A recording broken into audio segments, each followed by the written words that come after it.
আপনাদের অনেকের মনে হয়তো এই প্রশ্নটা সবসময় জাগে যে অন্যের ভিডিও ৩ বার কপি লিংক করলেই কি আপনার ভিডিও ভাইরাল হবে? আসলে ঘটনাটা কি? আজকের এই ভিডিওটা দেখার পর আপনি বুঝতে পারবেন।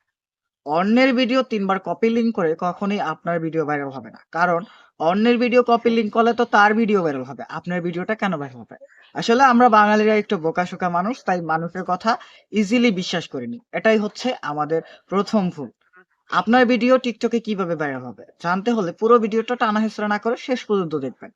১ম এ আপনাকে একটা TikTok অ্যাকাউন্ট খুলতে হবে। ওইখানে আপনার সব রিয়াল ইনফরমেশন দিতে হবে। কারো ফেক আইডি আপনি ক্রিয়েট করলে কখনোই TikTok এ আপনার ফেস ভ্যালু তৈরি হবে না। তারপর আপনি চেষ্টা করবেন সবসময় নিজের ভয়েস অথবা নিজের ফেস দেখিয়ে ভিডিও করার জন্য। যদি এমনটা আপনারা করেন তাহলে আপনার ভিডিও বেশি ক্রিয়েটিভ হবে এবং বেশি ভাইরাল হওয়ার সম্ভাবনা থাকবে। আপনারা অনেকেই এই ভুলটা করেন। যেমন একটা শায়েরি ভিডিও দেন, আরেকটা ড্যান্সিং ভিডিও দেন, আরেকটা লিরিক্স ভিডিও দেন। এইরকম ভুলগুলা ভুলেও করবেন না। এরকম ভুল করলে আপনার প্রোফাইলটা ফ্রিজ হয়ে যাবে। আর এইরকম ভুলগুলাই আমরা মেক্সিমাম সময় করি। আমরা কি করি? ট্রেন্ডিং এ যেরকম ভিডিওগুলো চলে, সেরকম ভিডিওগুলো দেওয়ার চেষ্টা করি। দেখা গেছে একটা দিলাম গেমিং ভিডিও, আরেকটা দিলাম শায়েরি ভিডিও, আরেকটা দিলাম ফানি ভিডিও। এক্ষেত্রে কি হচ্ছে? আপনার কনটেন্ট গুলো কিন্তু মিক্স হয়ে যাচ্ছে। যার ফলে টিকটকের অ্যালগরিদম কিন্তু বুঝতে পারবে না যে কি করে আপনার ভিডিওগুলো তারা কার কাছে পাঠাবে আর কার ফর ইউতে পাঠাবে।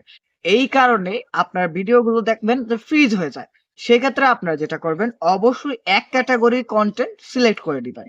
পরবর্তীতে আপনাদের যা করতে হবে আপনাদের নিয়মিত ভিডিও আপলোড করতে হবে। দেখা গেছে অনেকে এমন করে ১ সপ্তাহে একটা ভিডিও দেয়, ১ মাসে একটা ভিডিও দেয়, আবার একদিন দেখা যায় ১০-১২ টা ভিডিও দেয়। এরকম করা যাবে না। আপনাদের নিয়মিত ভিডিও মেইনটেন্স করতে হবে। যদি আপনারা রেগুলার ২ টা করে ভিডিও দেন, রেগুলার ২ টা দিবেন, রেগুলার ১ টা দিলে ১ টা, ২ দিন পর একটা দিলে ২ দিন পর ১ টা। আবার যদি ১ সপ্তাহ পর একটা দেন তাহলে ১ সপ্তাহ পর একটা। এই নিয়মগুলো মেনে চলতে হবে। তাহলে ইনশাআল্লাহ অবশ্যই আপনারাও একদিন টিকটকের ফর ইউ পাবেন। আপনাদের টিকটক আইডিতেও লাখ ফলোয়ার থাকবে। যদি এই নিয়মগুলো আপনারা অনুসরণ করেন এবং মেইনটেন্স করেন তাহলে অবশ্যই আপনার ভিডিওগুলো টিকটকের ফর ইউ পাবে।